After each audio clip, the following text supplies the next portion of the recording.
প্রথম শ্রেণীর প্রিয় শিক্ষার্থী চালদার স্যার ইউটিউব চ্যানেল থেকে তোমাদের সবাইকে স্বাগতম। আজকে তোমাদের জন্য আরেকটি নতুন ভিডিও নিয়ে এসেছি। ইংরাজি মডেল প্রশ্ন সেট 3 সেরা প্রস্তুতি। খুব সহজে ইংরাজি শিখি। আমার এই ভিডিওর মাধ্যমে তোমরা খুব সহজে কিন্তু ইংরাজি শিখতে পারবে। প্রথম শ্রেণীর ক্লাস 1 দ্বিতীয় পর্যায়ক্রমিক মূল্যায়ন 30 মার্কের এই একটি স্কুলের প্রশ্ন আমি বিশ্লেষণ সহ সম্পূর্ণ সমাধান দেখাবো তোমাদের এই ভিডিওতে। কাজে তোমরা যারা এখনও আমার চ্যানেলটিকে সাবস্ক্রাইব করোনি তারা এখনই চ্যানেলটিকে সাবস্ক্রাইব করে বেল আইকনটি প্রেস করে দাও। তোমরা প্রথমেই দেখো এই প্রশ্নটি আসছে Krishnanagar collegiate school, school number 3। এখানে নাম, ক্লাস, ডেট, টোটাল মার্ক 30 মার্কের। এই প্রশ্নটি আমরা এক এক করে যদি দেখি, underline the correct word inside the ব্র্যাকেটের ভিতরে তোমরা আন্ডারলাইন করবে যেটা কারেক্ট ওয়ার্ড। এরপর ফিল ইন দি ব্ল্যাঙ্ক, এখানে শূন্যস্থান পূরণ করবে। 2 নম্বরে write T for true, F for false. 4 নম্বরে rearrange the given letter to make meaningful word, 5 mark. তারপরে তোমার রাইট ইন বেঙ্গলি, 5 নম্বরে হচ্ছে বাংলায় লিখতে হবে। 6 নম্বর রাইট ইন ইংলিশে লিখতে হবে এবং 7 নম্বরে what is the colour of your hair. আমরা এক এক করে এখন উত্তরগুলি দেখব। 1 নম্বরের প্রশ্ন যদি আমরা দেখি, 1 নম্বরের প্রশ্নে কি বলেছে? 1 নম্বরের প্রশ্ন হচ্ছে পিগ হ্যাস, এই যে একটা পিগ দেখতে পাচ্ছ, এটা শুকর 2, 3 নাকি 4 লেগস? তাহলে এখানে 4 হবে উত্তর। প্লিজ শর্ট নাকি শার্ট নাকি এসেছে এটি শার্ট দি ডোর, বানানগুলি ঠিক করে বলতে হবে। তাহলে আমরা যদি এক এক করে উত্তর দেখি, প্রথম উত্তরটি হচ্ছে কি এ পিগ হ্যাজ 4 লেগস, কারণ একটা। তারপরে প্লিজ শার্ট দি ডোর মানে দরজাটা বন্ধ করবে, SHUT শার্ট বানানটা ভালো করে দেখবে। টাচ ইওর কি নি, হাঁটুটা টাচ করেছে, KNEWE নি বানানটা। We sit around the table বানানটা কিন্তু TABLE টেবিল। তারপরে a rat lives in a den, গর্তে থাকে, DEN Dan.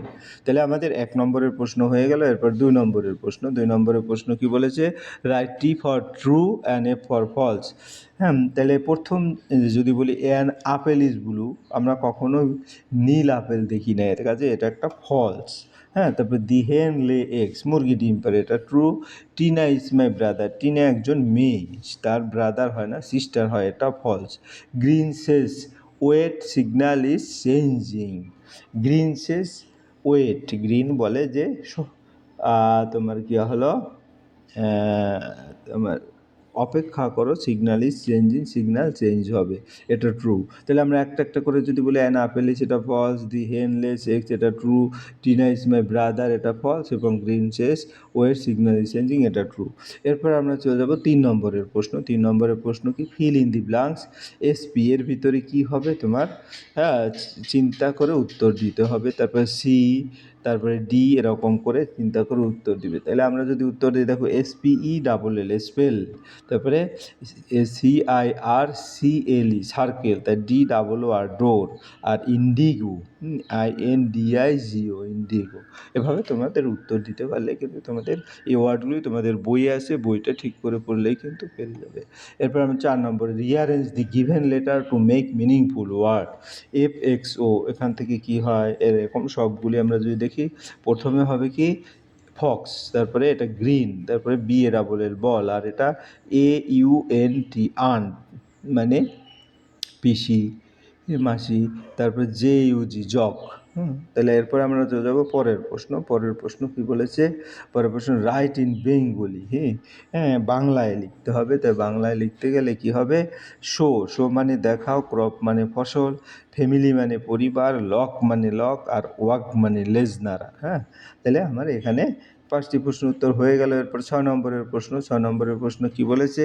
Right in English, সাত, পাশে, ভেজা, বাস করা, কে দ্বারা, দাদা। তাহলে আমরা উত্তরগুলি যদি একটু দেখি, 7 মানে 7, SEVEN, পাশে মানে বিসাইড, ভেজা মানে ওয়েট, বাস করা মানে টু লিভ, কে দ্বারা মানে চেয়ার, এবং দাদা মানে এল্ডার ব্রাদার। এরপরে 7 নম্বরের প্রশ্ন কি? What is the colour of your hair, এটা বলেছে। তাহলে কালারটা কি?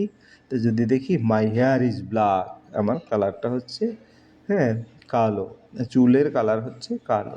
এই ছিল তোমাদের এই প্রশ্নের সামগ্রিক উত্তর বিশ্লেষণ। আশা করি ভিডিওটি মনোযোগ সহকারে দেখলে ফুল প্রশ্নই কিন্তু ক্লিয়ার বুঝতে পারবে। পরিশেষে বলবো, ভিডিওটি দেখার জন্য অসংখ্য ধন্যবাদ। ভিডিওটি ভালো লাগলে লাইক, কমেন্ট, শেয়ার করতে ভুলবে না।